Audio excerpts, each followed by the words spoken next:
You're on board the news track. 68 years after losing Air India to nationalization, the Tata Sons may be close to being in charge of Air India once again. A report put out by Bloomberg says the government has decided that the Tata Group will be taking over Air India. However, this is not yet official. A government secretary put out a statement saying that they haven't completed formalities yet. Aviation Ministry sources are telling India Today that the debt, which stands at 43,000 crore rupees, will be dealt with as part of a complete package which they hope to execute by the end of December.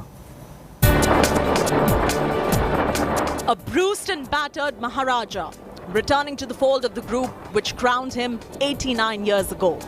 The journey back home has been turbulent, to say the least. With a place of pride, Air India enjoyed in the world airline rankings, having slipped to the abysmal levels. If all goes well, the ownership of Air India will be transferred to the Tatas by December. Sources have told India Today that Tata has bid around 3,000 crore rupees higher than the reserve price of 15 to 20,000 crore rupees set for the airline. For the government, it is a case of third time lucky. The first attempt to sell Air India to Singapore Airlines in 2001 failed due to political opposition. The second attempt was aborted in 2018 when Indigo pulled out of the race. Though the deal comes with its own baggage, it's a win-win situation for Ratan Tata, emotionally and financially, himself a qualified pilot. Not only do the Tatas get the entire stake in Air India, it will own the budget Air India Express as well, and also half of the ground handling service Air India SATS. Air India, along with its subsidiaries, has a fleet of 172 aircrafts, 87 of them owned and the rest on lease. More importantly, it has landing and parking slots in some of the busiest international airports like London, New York, Singapore, Hong Kong and Dubai.